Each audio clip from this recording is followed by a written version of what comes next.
Hello everyone, how's everybody doing? My name is Sammy and today I'm gonna talk about something a lot of my viewers, followers may not know about me. For about 3.5 years, I used to work at Home Depot. And if you don't know what Home Depot is, it is a home improvement store here in the United States.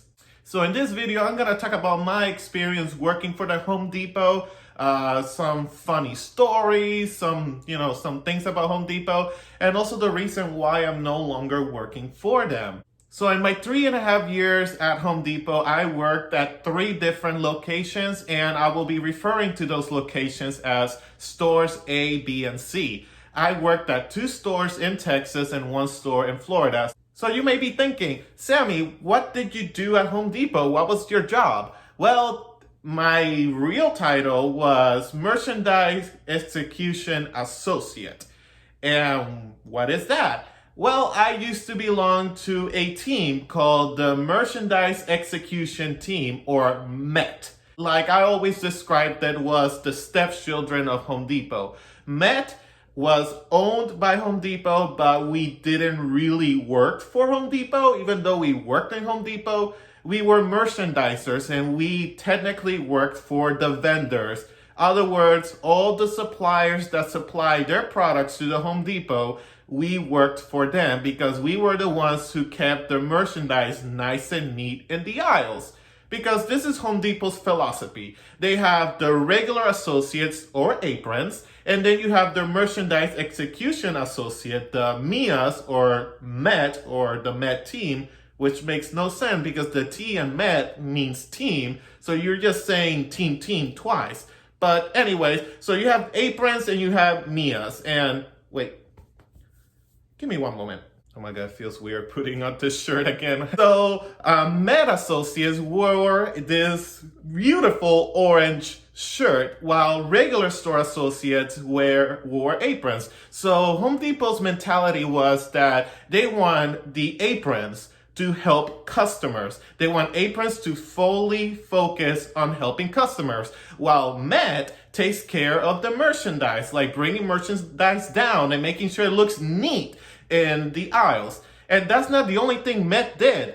MET also was in charge of many other things, including building all the wonderful displays that go around the year. If you ever been to a Home Depot during Christmas or during Halloween or during spring, you're gonna see that Home Depot goes above and beyond at decorating the store with all the Halloween merchandise and all the Christmas merchandise.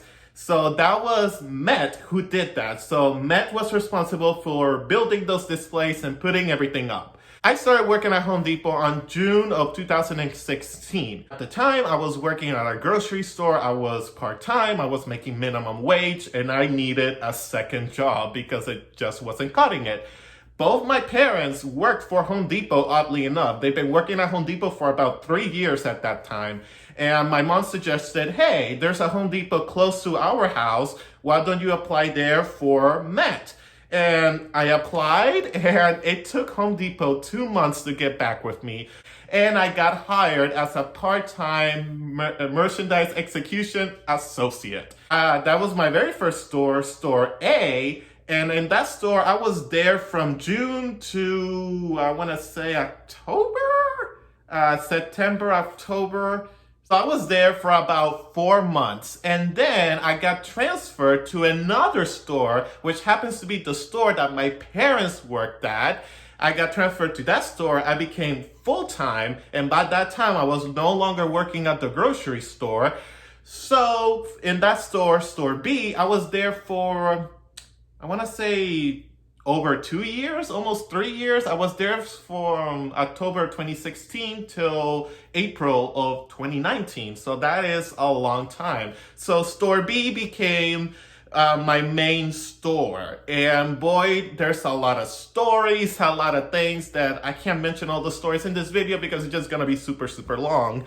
But I'm just gonna say some of the highlights. It was a customer that almost called the cops on me. And this is a really long story, subject of its own video, but the short version is this customer was stealing and I caught her.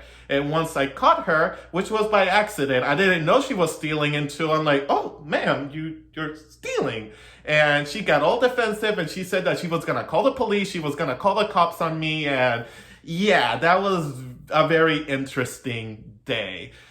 Also, because you work in a hardware store and you're working in retail, you have a lot of customers coming up to you and asking you lots of questions. We got really good questions and we also got really bad questions. The number one question we always got was, where's the bathroom? Where's the bathroom? Where's the bathroom? ¿Dónde está el baño? Yeah, we always got where's the bathroom, and here's what I told them. Sir, if you look at that sign up there pointing that way that says restrooms, if you follow that sign, you're gonna find the restroom. Because apparently people forget how to read signs when they go into a store. When you work at Home Depot and if you're a really good employee, you get these things called Homer Awards. So basically they're like badges that just says, hey, thank you for working really, really hard. So here's a Homer Award. And what's great about these is that you can redeem these for cash.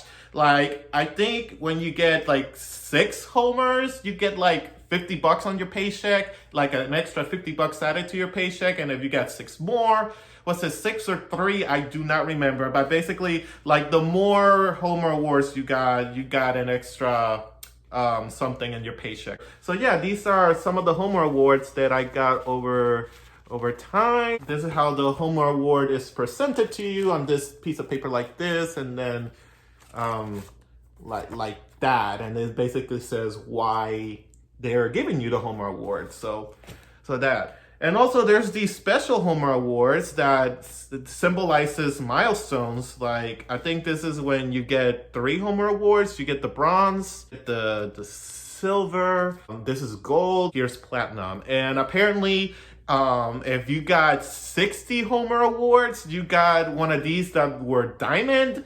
And I only met 3 people working at Home Depot that got the Diamond Award, but those people have been working at Home Depot for like 10 years. So if you want the Diamond Homer Award, work at Home Depot for 10 years and then you might get it.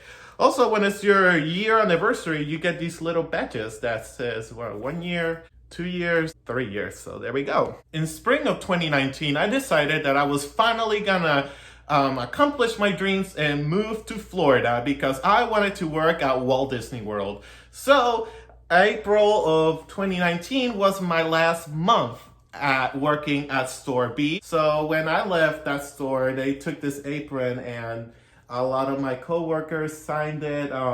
It's really emotional. Again, my parents worked in the same store. I'm trying to look for my parents' signature.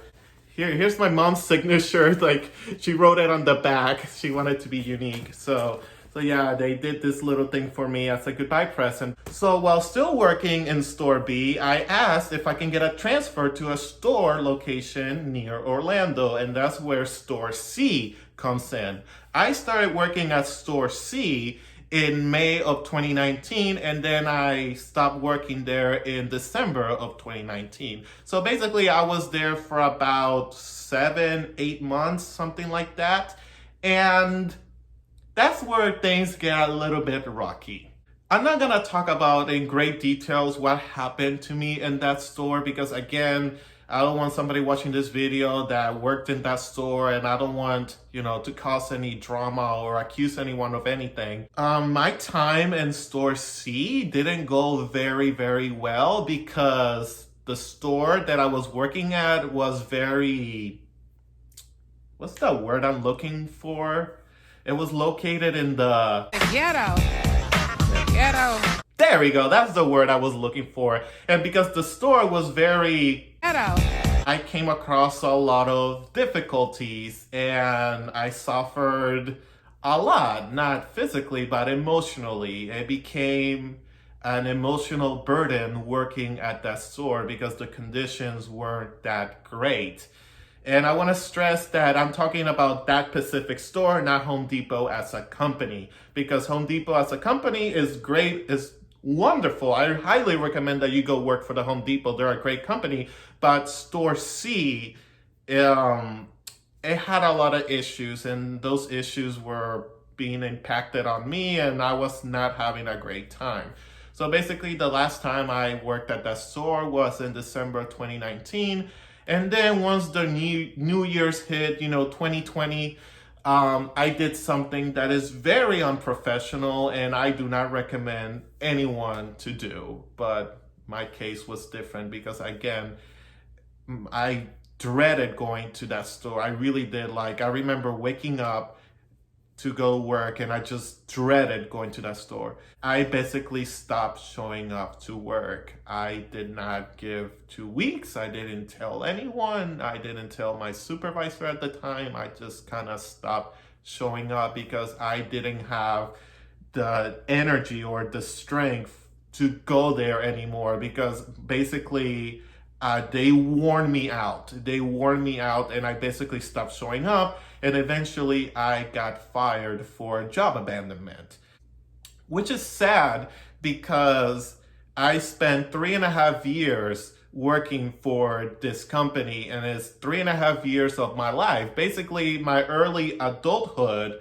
consisted of Home Depot. I turned 21 working at Home Depot. Home Depot was my main source of income for so many years. I met so many wonderful people working at the Home Depot that to this day, we stay in touch, we talk, we're best friends. So there's a lot of memories connected to Home Depot, and you will think that working for Home Depot and having a great job like merchandise execution associate working for Met, it will be great and dandy, and I was expecting like, oh, the day I leave Home Depot is gonna be like a happy ending, and unfortunately it wasn't. It wasn't a happy ending, at least in my case. And it's kind of sad because it kind of makes it look like these 3.5 years that I dedicated to this company just were for nothing. And again, I want to mention that I'm talking about Store C. I'm not talking about Home Depot as a company. One of my favorite memories is working at Store B. And because at Store B, we were literally one big family. Everybody knew me. Everybody knew who I was. Everybody knew what I did. They knew I do puppets. They knew I wanted to work at Disney. So when I eventually got the opportunity to move to Orlando, Home Depot overall at Store B was very supportive, very encouraging. My supervisor at the time was helping me out because he knew I was in the process of literally moving across the country, like moving from Texas to Florida. So the amount of support and love that Store B showed for me when I was moving to Florida, that's one of my favorite memories. And also one of my co-workers, who is now my best friend, and I love her very much, my best friend Catherine, she actually traveled with me from Texas to Florida. So that's how much they loved me. Like, even so, one of my co-workers went with me on the moving process. So that's one of my favorite memories. And I think that's gonna be it for this video. If you guys have more questions about Home Depot, or you want me to make a second video talking about more stories, let me know and I'll make a second video talking about that experiences. If you have any questions, just write them down below and I'll try to get to them. Again, thank you everybody for watching and have a good one. At Home Depot, they give employees these box cutters. They're basically the equivalent of a butter knife, because we can't use regular box cutters because they're too sharp. So we have these orange box cutters, and again, they're like butter knives, and they're literally everywhere. Like, every single Home Depot employee has these, and I know, I remember back in Texas, I had like probably 12 of these, because you kind of just put them in your pocket and you forget you have them, and then you get home and you're like, oh, So yeah, I still have these two laying around in my workshop for some reason. But yeah, if you ever go to Home Depot, ask an employee about these safety knives, because they'll tell you very, very great things about them.